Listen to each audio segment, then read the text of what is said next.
Hi everyone, I'm going to talk about the why, the what and the how of 21st century literacies. Let's start with the why, as in, why is there a need to rethink literacy in light of the world we live in?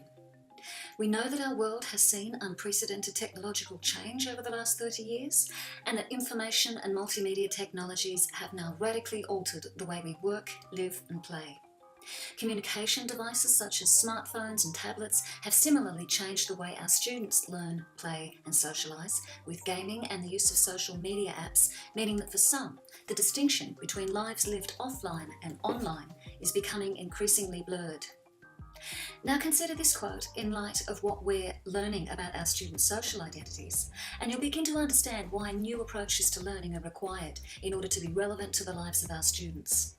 It's also important to acknowledge the informal and social ways in which our students have mastered the use of these new technologies outside of school, mostly using trial and error. But despite the exciting opportunities that new technologies appear to offer, the reality is that there are still vast disparities in the life chances of our students.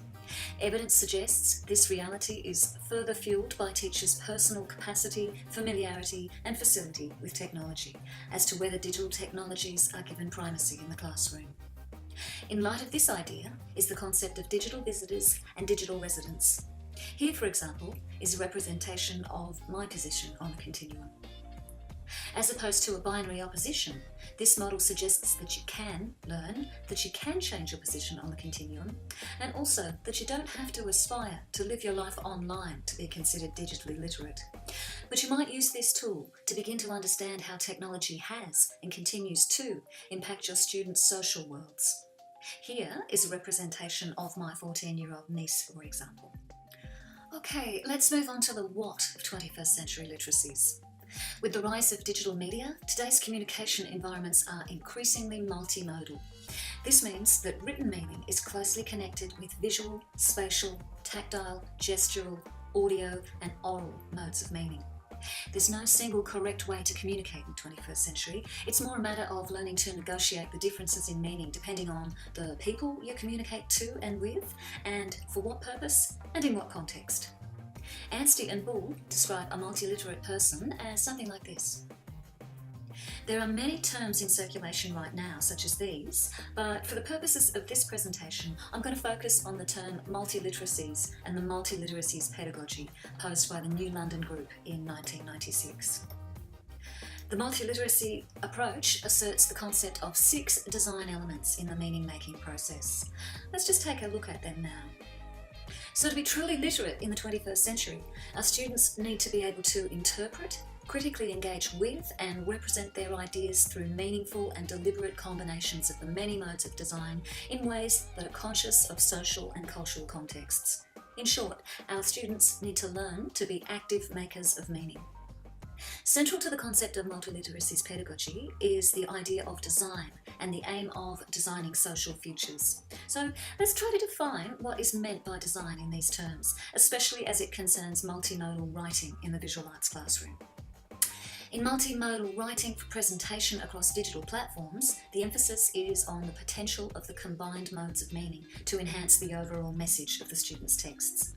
If we do something by design, we're said to do it with intention, or with the intention of conveying a specific meaning.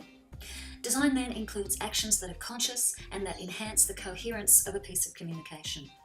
Design asks students to consider what the various elements symbolise within their work, from the use of colour, the choice of font, the tone of voice, the choice of music, and to make choices that also consider the broader context of the audience and their life world. This is students as designers in action. Similarly, the adoption of a multiliteracies pedagogy places emphasis on the teacher as learning designer rather than just implementer of curriculum. It allows us to create a degree of localised and globalised content that is relevant to the life worlds of our students and that has the capacity and flexibility to cater for individual learner and cultural diversity. It allows us to design content that is directly relevant to our local community and that fosters interaction, creativity, participation and collaboration with both our colleagues and, importantly, with our students. So, how can we embed these literacies, particularly multimodal writing, in the visual arts classroom in ways that move beyond technology for technology's sake? We already work within a scaffold that supports the teaching and learning about visual arts through practices of art making and art history and criticism. It almost goes without saying that the development of a student's visual literacy is at the heart of every teaching and learning activity. Our students learn about and design their own meaning making within the scaffold of the conceptual framework and the frames. But we can elaborate a multi-literacies approach through the conscious use of some of the lesser used design modes too. I think this is useful in relation to speaking and writing about art, particularly in preparation for the theory component of the HSC exam, which is largely concerned with written language and amounts to half of our students' final mark. Through the use of the subjective frame, students respond to and make works of art from the heart. They explore their deeply felt and sensory experiences and perceptions of the world. You might refer to this as developing a student's emotional or social literacy. Through the use of the structural frame, when we discuss the formal qualities, the conventions, the codes and symbols of a work of art, for example, we're also helping our students to develop spatial and gestural literacy. Through the cultural frame, we have opportunities to address issues of cultural context and diversity, and students have opportunities to express their cultural or social identities through art making. Through the postmodern frame, students can view, discuss and make works of art that are truly multimodal in their combination of disciplines, such as internet art, text-based art, video art, installation or environmental art. All offer opportunities to develop and practice synesthesia, which is the simultaneous moving between modes. The multiliteracies pedagogy gives us the tools to design activities around the practical use of technology as it relates to events in contemporary art, and especially events that are occurring now.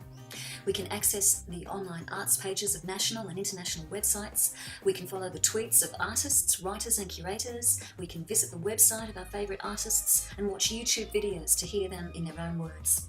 We can create collaborative class wikis, blogs or vlogs. We can make multimedia presentations using iMovie, Prezi, PowerTunes or any other intuitive app. We can even make artworks that speak to all of these modes at once. These are authentic activities that are immediate and exciting and engage our students in multiple modes of literacy as complements to reading and writing. This is the kind of learning that doesn't exist in textbooks, but it models and encourages critical engagement with digital technologies in a way that promotes participation and collaboration and builds the kind of motivation and confidence our students need to actively design their own social futures.